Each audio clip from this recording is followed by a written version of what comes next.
Welcome all the students. तो सबसे पहले चैनल को लाइक कर दो, सब्सक्राइब करो, सारा सारा शेयर करो, एंड तक वीडियो देखना मत भूलिएगा।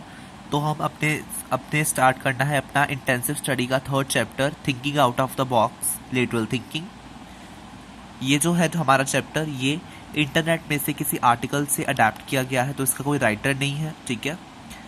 सो हमने इससे पहले जो है इंटेंसिव स्टडी के 2 चैप्टर्स किए हैं, hustle attendance problem and the March king. तो जिसने भी वो वीडियोस नहीं देखी है, सबसे पहले वो देखकर आइए। तो हम थर्ड चैप्टर अपना स्टार्ट करेंगे, thinking out of the box, lateral thinking adapted from the article of the internet. So start our chapter.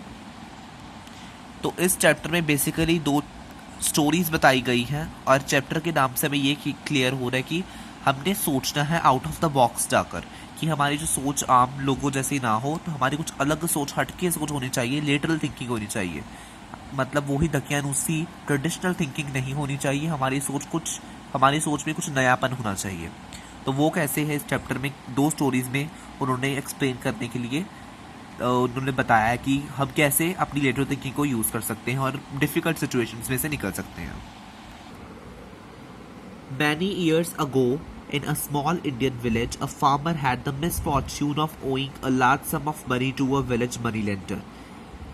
काफ़ी वर्ष पहले की बात है कि हिंदुस्तान में एक गरीब जो है इंडियन रहता था, एक गरीब भारतीय रहता था किसी गांव में, जो कि किसान था, और उसका दुर्भाग्य था कि उसने एक मनी लेंडर से काफ़ी सारा पैसा जो है उधार लिया हुआ था, ठीक है।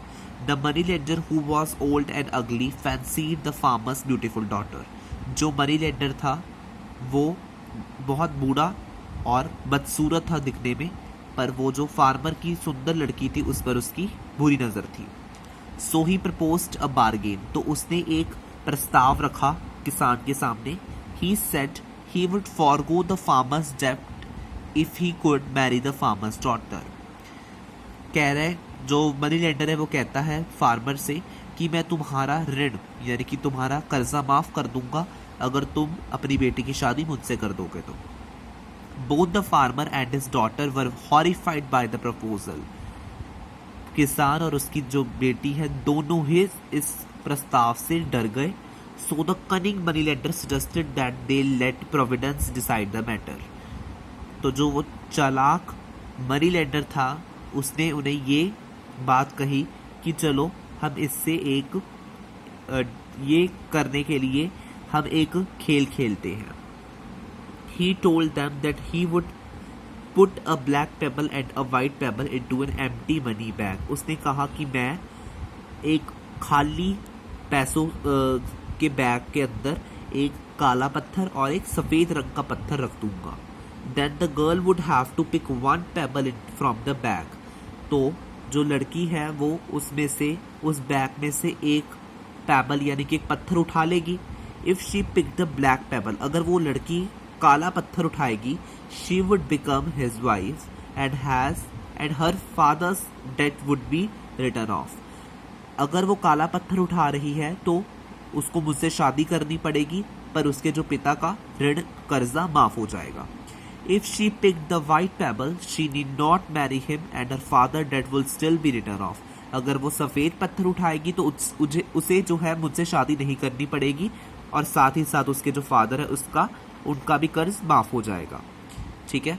But if she refuse to pick a pebble, अगर वो मना कर देती है पत्थर उठाने से, her father would be thrown into jail, तो उसके फादर को जेल में फेंक दिया जाएगा। They were standing on a pebble, वो पत्थरों के ऊपर खड़ा हो गया। Strewn path in the farmer's field, किसान के जो है फसलों के बीच में, ठीक है, मैदान है वहाँ पर जहाँ पर पत्थर गिरे हुए हैं वहाँ पर वो खड़ा हो जाता है। एज दे टॉक, जैसे उसने कहा था, the money lender bent over to pick up 2 pebbles, वो क्या करता है 2 पत्थरों को उठा देता है। As he picked up them up, जैसे ही वो पत्थरों को उठाता है, the sharp eyed girl notice that he had picked up 2 black pebbles and put them into the bag. और जो तेज आंखों वाली लड़की जो किसान की बेटी है वो देख लेती है कि वो चालाक मनी लेंडर ने दोनों ही पत्थर काले उठा रहे हैं और बैग में रख लिए हैं। काले पत्थर से हमें क्या पता लगा था कि उसे उसके साथ शादी भी करनी होगी और उसके फादर का ऋण माफ हो जाएगा, ठीक है। Now imagine you were standing in the field. अब तुम ये सोचो कि अगर तुम वहां पर खड़े हो उस मैदान में, what would you have done if you have been the girl. अगर तुम वो लड़की होती तो तुम क्या करते? ये if you had to advice, अगर तुम्हें उसे कुछ राय देनी है, what would you have to told her, तुम उसे क्या कहते? Careful analysis would produce 3 possibilities. इसमें 3 चीज़ें आ सकती थी, ठीक है। The girl should refuse to take a pebble, लड़की मना कर देती, पर उसके फिर फादर को जेल में फेंक दिया जाता। The girl should show that there were 2 black pebbles in the bag and expose the money lender as a cheat. तो वो मनी लेंडर को चीट शो करती और बताती कि 2 ब्लैक पेबल्स डाले हैं, तो भी मनी लेंडर उसको माफ नहीं करता। The girl should pick a black pebble and sacrifice herself in order to save her father from death and imprisonment.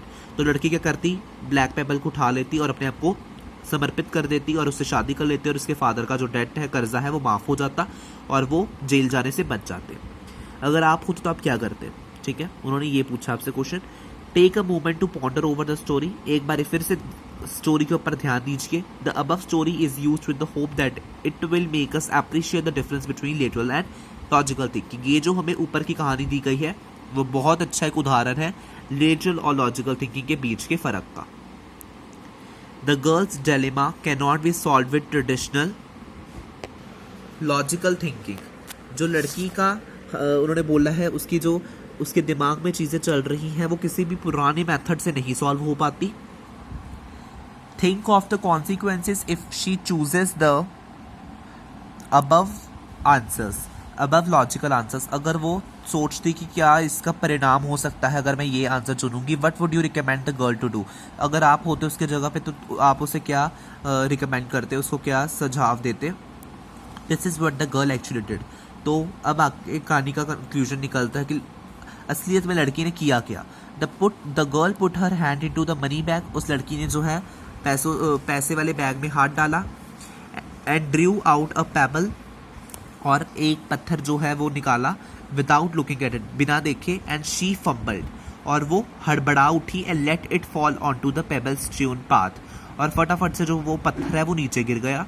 Where it immediately became lost among all the other pebbles. वो फटाफट से जो पत्थर था वो सभी पत्थरों के साथ मिक्सअप हो गया और गुम हो गया। ओ हाउ क्लमजी ऑफ मी, कितनी बेवकूफ़ी है मेरी। शी सेड, उसने कहा। बट नेवर माइंड, चलो कोई बात नहीं।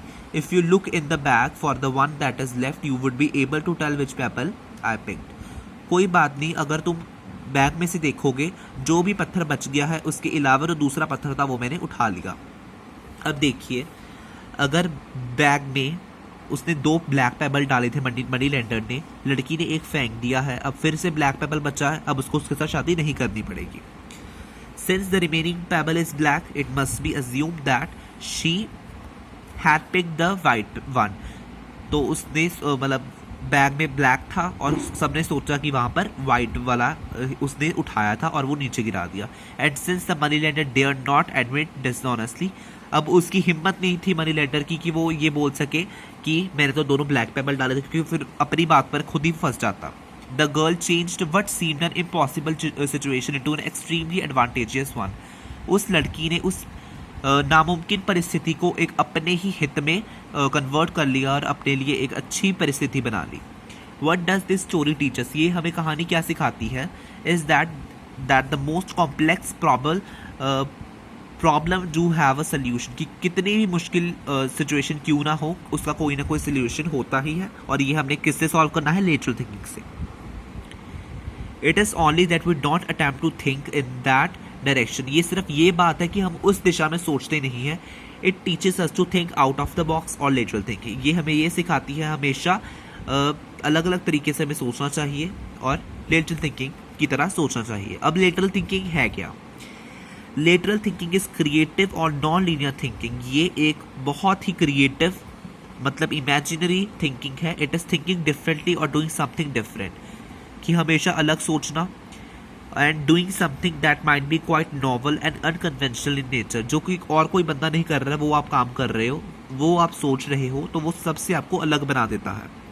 According to Edward de Bono who propagated this notion, यहाँ पर एक व्यक्ति का नाम बताया गया है, एडवर्ड डी बोनो, उसको जरा मार्क कर लीजिए, जिन्होंने ये लाइन बताई है कि intelligence is a potential that all of has have. जो दिमाग, जो हमारे पास एक इंटेलिजेंस है, वो हमारे अंदर सबके पास होता है। And thinking is a skill to use that potential well, और सोचना ही उस स्किल को सबसे बेटर साधन है। It channelise our intelligence appropriately, ये हमारे जो दिमाग की सोच है हमें वो सोचने में मजबूर करती है और सही दिशा की ओर चलाती है।